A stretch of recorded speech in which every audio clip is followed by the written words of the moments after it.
এক্ষেত্রে প্রথমেই বলতে হয় হেপাটাইটিস বি ও সি ভাইরাসের সংক্রমণ।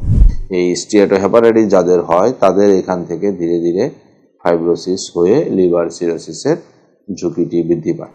প্রাইমারি স্ক্লেরোজিং কোলাঞ্জাইটিস কিংবা প্রাইমারি বিলিয়ারি সিরোসিস অথবা প্রাইমারি বিলিয়ারি কোলাঞ্জাইটিস।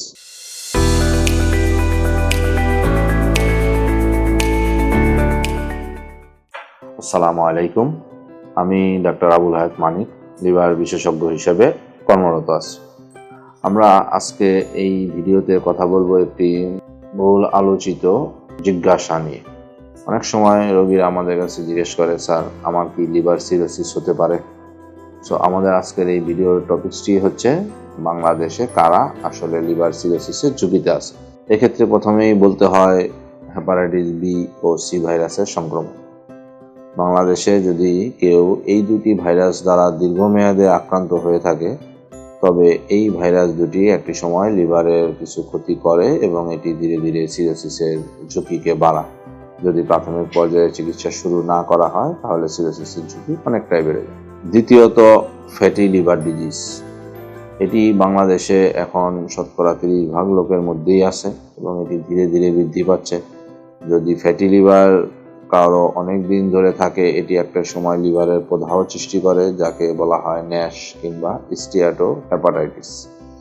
এই স্টিয়াটোহেপাটাইটিস যাদের হয় তাদের এখান থেকে ধীরে ধীরে ফাইব্রোসিস হয়ে লিভার সিরোসিসের ঝুঁকিটি বৃদ্ধি পায়। একই সঙ্গে যদি এই ফ্যাটি লিভারের রোগীর উচ্চ রক্তচাপ থাকে, যদি তার ডায়াবেটিস থাকে, যদি তার রক্তে অতিরিক্ত কোলেস্টেরল থাকে, কিংবা এই রোগীটি যদি অতিরিক্ত ওজনের অধিকারী হয়, তাহলেও তার ফ্যাটি লিভারের সঙ্গে এই অসুখগুলো মিলে লিভার সিরোসিসের ঝুঁকিকে বাড়িয়ে তোলে। তৃতীয় কারণ হিসেবে বলা যায়, যদি কোনো ব্যক্তি দীর্ঘমেয়াদে অ্যালকোহল নিয়মিতভাবে গ্রহণ করে, তবে তার লিভারের কোষ কিংবা হেপাটোসাইটগুলো ক্ষতিগ্রস্ত হয়ে লিভার সিরোসিসের দিকে ঝুঁকিটি বাড়িয়ে তোলে। এরপর কিছু বংশগত ভাবেও মানুষের লিভারের সিরোসিসের দিকে ঝুঁকি বাড়ে। যেমন দুটি অসুখ, একটি হচ্ছে হেমোক্রোমাটোসিস, অর্থাৎ অতিরিক্ত আয়রন যদি শরীরে জমা হয়।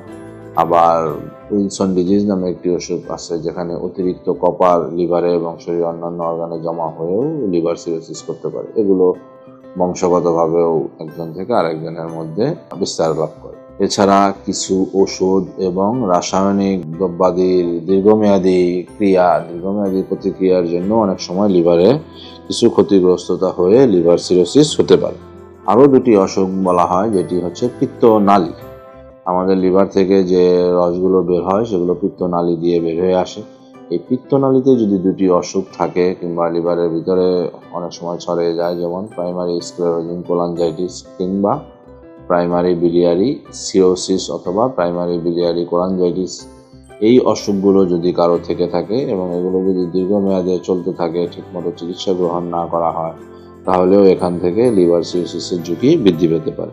এছাড়া এগুলো সবগুলো লিভারের কারণ বাদ দিয়ে কেউ যদি খুব অস্বাস্থ্যকর জীবনযাপন করে, যেমন কেউ যদি অনিয়ন্ত্রিত খাদ্যাভ্যাস থাকে, কেউ যদি অতিরিক্ত ধূমপান করে, কোনোভাবেই কোনো শরীর চর্চা করার অভ্যাস না থাকে, এই জিনিসগুলো একই সঙ্গে লিভার ছাড়াও অন্যান্য যে অসুখগুলো আছে সেগুলোর সঙ্গে মিলে তখন লিভারের ক্ষতিগ্রস্ততাকে বাড়িয়ে তোলে, লিভার সিরোসিসের ঝুঁকিকে বাড়াতে পারে।